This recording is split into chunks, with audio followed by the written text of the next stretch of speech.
इसी कारण भैया घर में जो परिवार में संबंध भोले बाबा ने दिए ना, उनको बड़े सहेज कर। देखिए भगवान भोले बाबा गृहस्थियों के तो सबसे बड़े देवता है। कितनी अच्छी बात कही हमारे महादेव के लिए। एक तरफ तो इनसे बड़ा कोई वैरागी नहीं है, इनसे बड़ा कोई तपस्वी नहीं है, और इनसे बड़ा कोई गृहस्थी भी नहीं है। अपनी पार्वती को ये प्राणों से भी ज्यादा प्रेम करते हैं। जब पार्वती मैया कैलाश पर्वत पर रहा करती थी और भोले बाबा किसी भगत के यहां चले जाते थे, तो भोले बाबा वापस आकर यही कहते थे, हे प्रिय कहां हैं आप। स्कंद पुराण में तो यहां तक लिखा है कि बिना पार्वती के भोले बाबा भोजन भी नहीं ग्रहण करते थे, इतना प्रेम करते थे। एक बार नारद जी पहुंचे, कहा बाबा एक आपका ही घर है जिस पे कभी झगड़ा नहीं होता, इसका कोई उपाय बताओ। भगवान ने कहा क्यों? बोले कलयुग का जीव बड़ा परेशान है, बाकी सब तो उसके पास ठीक है, किंतु व्यवहार उसका इतना गड़बड़ है, वाणी इतनी कर्कश बोलता है कि वाणी के कारण बहुत सारे विवाद खड़े हो जाते हैं। इसी कारण हम सदा अपनी कथाओं में कहते, भैया चाय में, कॉफी में, मिठाई में भले मीठा कम खा लेना चल जाएगा, किंतु वाणी में मिठास कम हो गई तो सब गड़बड़ हो जाएगा। क्या? और ये वाणी में मिठास, स्वभाव में मिठास केवल और केवल हमारे शिव के कारण ही प्रकट होती है, और कोई उपाय नहीं। लिखा हुआ है कि गृहस्थियों के भी सबसे बड़े देवता यदि कोई है तो हमारे महादेव। कितना बढ़िया गृहस्थ है बाबा का।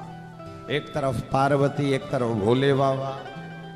फिर दर्शन करो, गले में सर्प, मां के बगल में शेर बैठा है, बाबा के बगल में नंदी महाराज खड़े हुए, एक गोद में गणेश भगवान बैठे हैं, एक ही गोद में कार्तिकेय जी बैठे हैं। एक का वाहन चूहा है, एक का वाहन मोर है। और इतने पे मत रुको, इनके पुत्र भी देखो शुभ और लाभ, वो भी वहीं पर बैठे, रिद्धि सिद्धि भी बैठे। किंतु बताओ इतना बड़ा परिवार होने के बाद भी झगड़ा कभी नहीं होता। और हम लोग घर में 2-4 ही लोग रहते हैं महाराज, 2-4 लोग में ही चलती रहती है आपस में, कई कई दिन बात नहीं करते। अच्छा कई लोग यहां से तो प्रेम से बोल लेते थे, किंतु यहां पर तो भरा रहता है। सामने तो मुस्कुरा लेते, हाँ भैया और सब बढ़िया, और अंदर ही अंदर चलती रहती चक्की। इसी कारण याद रखिएगा, शिव जी को ऐसा भक्ति भी प्रिय नहीं है जो बनावटी है, बाहर से कुछ और अंदर से कुछ और। भगवान कहते हैं भैया तुम जैसे भी हो। विभीषण को आपने देखा ना, विभीषण जी भले रावण के भाई थे, किंतु अंदर से भगवान राम के प्रिय थे। और जब विभीषण शरणागति हुई तो राम जी ने कहा चिंता मत करो, कि निर्मल मन जन सो मोहि पावा, मोहि क्या क्या नहीं, कपट छल छेद्र न भावा। यदि ये तीनों चीजें नहीं है ना आपके जीवन में, तो आप सबसे बड़े धरती के सुखी इंसान। और यदि ये तीनों ही चीजें हैं और लगे श्रृंगी पकड़कर महादेव पर चढ़ाने, फिर सब कोई मतलब का नहीं, सब व्यर्थ। हाँ ये तीनों चीजें जाएंगी, किंतु कथा से ही जाएंगी। तो गृहस्थियों के भी सबसे बड़े देवता यदि कोई है तो महादेव है। जन्म से लेकर मृत्यु तक की गारंटी यदि कोई लेता है तो केवल शिव ही लेता है। होता है कि नहीं होता? शादी ना हो तो क्या व्रत बताते हैं पंडित जी, 16 सोमवार कर लो तो शादी हो जाएगी, बढ़िया पति मिल जाएगा। अब पति मिल गया, बोले महाराज बहुत दिन हो गए, अब संतान सुख मिल जाता। तो संतान सुख के लिए बोले सोमवार व्रत का पारायण करो। बोले संतान मिल गई, अब ज्यादा रुपया पैसा मिल जाए, तो बोले प्रदोष की तिथि आ रही है। क्या? देखिए कितनी बढ़िया बढ़िया तिथियां हमें मिलने वाली है। कल से सोमवार, फिर सोमवार के बाद शायद एकादशी है, और फिर एकादशी के बाद फिर प्रदोष। ये तीनों शुक्ल पक्ष के, और हमें कहां मिल रहे हैं बताओ? काशी की भूमि पर, कहीं और नहीं, हम काशी की भूमि पर हैं। मतलब तिथियां भी यदि हमारी काशी में पड़ जाए तो फिर तो महाराज उसका तो पुण्यों की गणना तो भोले बाबा भी कहेंगे हम नहीं कर पाएंगे भैया।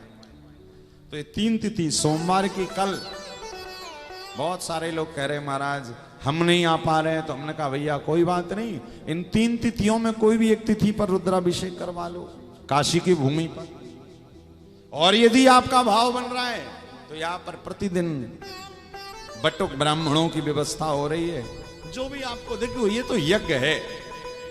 यज्ञ जब व्यक्ति दान अच्छी समय पर अच्छी तिथियों में धाम के लिए करता है तो उसका वही 1 रुपया 1 करोड़ के बराबर माना जाता है। पता आपको, यदि काशी की भूमि के लिए किसी ने कुछ कर दिया तो वो पक्का समझिए अनंत गुना पुण्य फल देगा। और शिव महापुराण में तो लिखा है, जो शुक्ल पक्ष के प्रदोष की तिथि के दिन पार्थिव पूजन कर लेता है किसी तीर्थ में धाम में बैठकर 100 वर्षों तक, कितने वर्षों तक?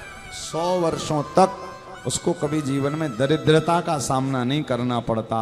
उसके जीवन में तो अखंड लक्ष्मी की बरसात कर देते हैं हमारे महादेव।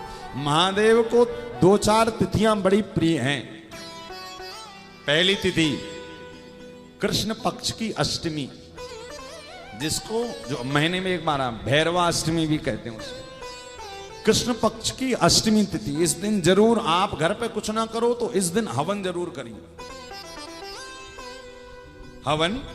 और दूसरी तिथि है कृष्ण पक्ष की चतुर्दशी तिथि, जिसको मासिक शिवरात्रि भी कहा जाता है। ये दो, इन 2 तिथियों में महादेव नंदी पर बैठकर पूरे ब्रह्मांड की प्रदक्षिणा लगाते हैं। और दूसरी बोले शुक्ल पक्ष की त्रयोदशी तिथि जो अब आने वाली है, बोले शुक्ल पक्ष की त्रयोदशी तिथि के दिन हमारे महादेव मां पार्वती के संग विराजमान रहते हैं। भगवान उस दिन गौरी शंकर रूप में पूजे जाते हैं। क्या? गौरी शंकर कहते हैं। प्रदोष की तिथि का मतलब है जीवन से सारे दोषों की मुक्ति यदि चाहते हो तो भैया प्रदोष का पारायण करना शुरू कर दो। बहुत प्रिय तिथि है बाबा को। प्रदोष क्यों मनाया जाता पता आपको? कहते हैं प्रदोष तिथि के दिन ही देवादिदेव महादेव ने चंद्रमा को क्षय रोग से मुक्ति दी थी। इसी कारण प्रदोष की बहुत महिमा है। चंद्रमा को क्षय रोग हो गया था। क्षय रोग मतलब घटना बढ़ना, जो अमावस्या पूर्णिमा आती ना वो क्षय रोग के कारण आती। दक्ष ने श्राप दिया था चंद्रमा को कि आप 15 दिन घटेंगे 15 दिन बढ़ेंगे।